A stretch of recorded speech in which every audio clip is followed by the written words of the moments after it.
Las pandemias no solo se propagan por contacto físico, siempre lo han sabido las sociedades que las padecieron, aunque no dispusieran de un vocabulario técnico para explicarlo. Junto al virus viaja algo más antiguo y persistente, el miedo. Y allí donde el miedo encuentra un cauce, la desinformación se abre paso con una facilidad inquietante. La historia de las grandes crisis sanitarias es también la historia de rumores, chivos expiatorios, respuestas desproporcionadas y mecanismos de control que sobreviven mucho después de que las amenazas biológicas hayan remitido. La reciente experiencia pandémica no ha sido en este sentido una anomalía, sino una confirmación. Lo verdaderamente novedoso no fue el miedo, sino la velocidad con la que se difundió y la escala global que adquirió. Si en otras épocas los rumores caminaban de boca en boca o se imprimían en panfletos, hoy circulan a hipervelocidad, revestidos de gráficos, de titulares urgentes y de un lenguaje que simula autoridad. La enfermedad avanza, pero la narrativa lo hace antes y más rápido. En contextos de incertidumbre sanitaria, la información se convierte en un bien estratégico. De ella depende la conducta individual, la aceptación de medidas restrictivas y la confianza en quienes gestionan la crisis. Cuando esa información es confusa, contradictoria o manipulada, el daño supera con creces el ámbito de la salud. Se resiente la cohesión social, se agravan las tensiones políticas y se abre un espacio propicio para soluciones improvisadas que en nombre de la seguridad limitan libertades básicas. No es la primera vez que ocurre. Durante epidemias pasadas, las comunidades buscaron culpables externos, justificaron confinamientos extremos o aceptaron prácticas que hoy consideraríamos indudablemente abusivas. La diferencia es que en la era digital estos procesos se producen de forma simultánea y amplificada. El miedo ya no se concentra en un barrio o en una ciudad, se sincroniza a escala planetaria. Cada imagen de un hospital desbordado, cada cifra repetida sin contexto, cada testimonio sacado de quicio, contribuye a una atmósfera donde el pánico se normaliza. Aquí es donde la desinformación encuentra su terreno ideal. No hace falta inventar una falsedad completa. Basta con exagerar, con seleccionar o con insistir. Un dato aislado se erige en tendencia, una hipótesis en certeza, una duda en conspiración. El ciudadano, expuesto a un flujo constante de estímulos, oscila entre la sobreprotección y la negación absoluta. Dos respuestas igualmente problemáticas desde el punto de vista de la seguridad colectiva. En ambos casos, la racionalidad cede terreno al impulso. Las instituciones, por su parte, se enfrentan a un dilema complejo. Deben actuar con rapidez frente a una amenaza real, pero cualquier paso en falso se paga caro en términos de reputación.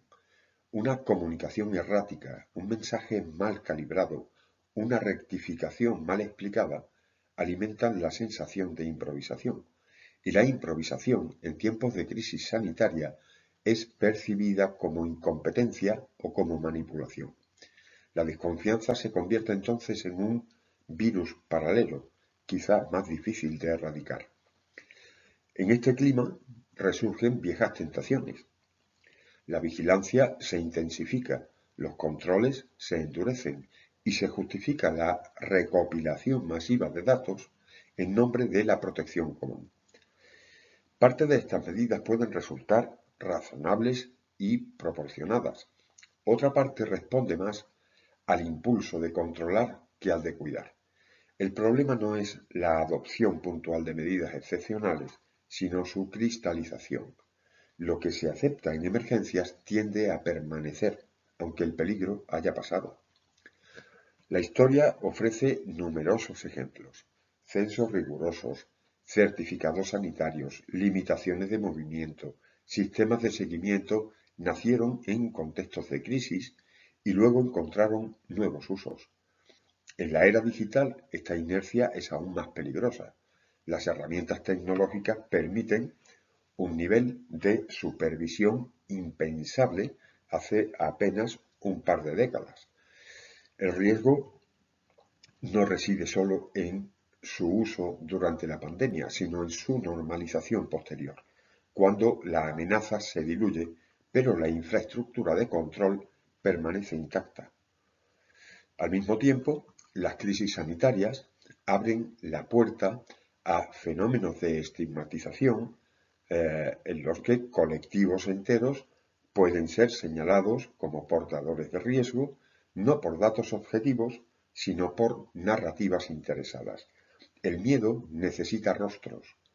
En entornos saturados de desinformación, esos rostros se eligen según conveniencia política, ideológica o mediática.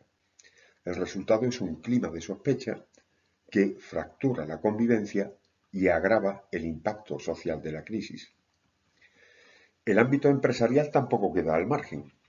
El riesgo reputacional adquiere una dimensión inédita cuando la información o la desinformación circula sin control. Decisiones sanitarias internas, medidas de protección laboral o simples incidentes se pueden convertir en escándalos amplificados. La gestión de la comunicación deja de ser un elemento secundario para transformarse en una cuestión de seguridad corporativa. No se trata solo de evitar daños económicos, sino de preservar la confianza en contextos emocionalmente volátiles. Frente a este panorama, la tentación de combatir la desinformación mediante censura directa resulta comprensible, pero problemática. Silenciar indiscriminadamente alimenta teorías conspirativas y refuerza la idea de que existe algo que ocultar. La respuesta más eficaz no pasa por hacer callar, sino por explicar. Pero explicar bien exige tiempo, coherencia y una voluntad real de decir también lo que no se sabe. La transparencia imperfecta es preferible a la falsa certeza. La alfabetización informativa aparece una vez más como una asignatura pendiente. No basta con enseñar a distinguir fuentes fiables, es necesario comprender cómo operan las emociones en contextos de crisis. El miedo reduce la capacidad crítica y empuja al pensamiento binario. Reconocer ese mecanismo es el primer paso para neutralizarlo. Una ciudadanía consciente de sus propios sesgos es menos manipulable que aquella que confía ciegamente en su percepción. La pandemia del siglo XXI ha demostrado que la seguridad ya no puede entenderse solo como protección física. Incluye la protección del espacio informativo, la gestión de expectativas sociales y la defensa frente a narrativas que minan gravemente la confianza colectiva. Ignorar estas dimensiones supone dejar el campo libre a quienes saben explotar el miedo con eficacia. Quizá la lección más relevante sea que las crisis sanitarias no crean problemas nuevos, sino que intensifican los ya existentes. La desinformación, el control social y la fragilidad institucional estaban ahí antes del virus. La pandemia los iluminó con una crudeza difícil de ignorar. Aprender de esa experiencia implica asumir que la próxima crisis, sanitaria o de otro tipo, volverá a poner a prueba los mismos resortes. Cuando la enfermedad se retira queda el relato, y ese relato, si no se gestiona con rigor, puede ser tan dañino como el patógeno que lo inició. Porque en la era digital, a veces lo que más se contagia no es el virus, sino el miedo a través de la palabra.